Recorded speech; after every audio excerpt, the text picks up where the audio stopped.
జూబ్లీహిల్స్ కాన్స్టిట్యున్సీలో మా ముఖ్యమంత్రి రేవంత్ అన్న గారు గత 2 నెలలుగా ప్రత్యేక దృష్టి పెట్టి ముగ్గురు మంత్రులను అపాయింట్ చేయడం జరిగింది. పొన్నమన్నని, తుమ్మల నాగేశ్వరరావు గారిని అండ్ వివేక్ వెంకటస్వామి అన్నని ముగ్గురు మంత్రులను ఇక్కడ అపాయింట్ చేయడము, ఇక్కడ ప్రాంత ప్రజల సమస్యలు తెలుసుకొని వాటి ఇమీడియట్ సార్ట్అవుట్ చేయడానికి వాళ్ళని అపాయింట్ చేసినారు. అదే రకంగా మినిస్టర్స్ అందరూ కూడా ఎంతో పార్టీ కార్యకర్తల సహకారాలతో ఇక్కడ ఉన్నటువంటి సమస్యలను ఐడెంటిఫై చేసి ప్రభుత్వం దృష్టికి తీసుకుపోయినారు. 150 కోట్ల రూపాయల డెవలప్మెంట్ యాక్టివిటీస్కి బడ్జెట్ శాంక్షన్ అయింది.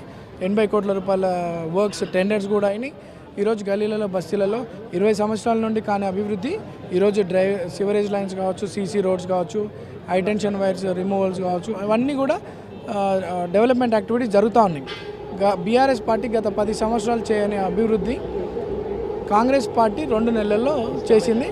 ప్రజలందరూ కూడా చాలా సంతోషంగా ఫీల్ అవుతారు. చాలామంది టికెట్ ఆశించి భంగపడినటువంటి నేతలు ఉన్నారు. అంజన్ కుమార్ యాదవ్ కానీ, సీఎన్ కానీ, వాళ్ళందరినీ కలుపుకునే విధంగా అందరం కుటుంబ సభ్యులమే, అందరం కూడా కుటుంబ సభ్యులమే.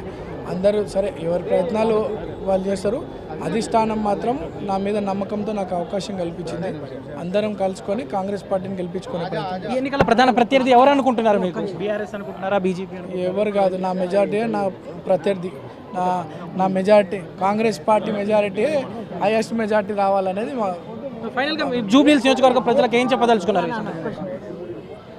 జూబ్లీహిల్స్ నియోజకవర్గ ప్రజలందరూ కూడా నేను కోరుకునేది ఒకటే, సరైన లీడర్స్ని గురించి తెలుసుకోండి. మీరందరూ మా ప్రాంత ప్రజలందరూ కూడా చాలా తెలివిపరులు.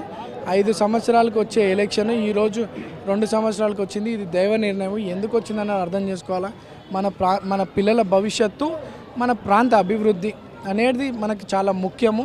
నేను మీలో ఒకటిని, మీ మధ్యలో తిరగటోని, మీ అందరూ కాంగ్రెస్ పార్టీ నా మీద నమ్మకం పెట్టుకుంది. మీ అందరికీ భరోసా కల్పిస్తూ మీ అందరికీ అండగా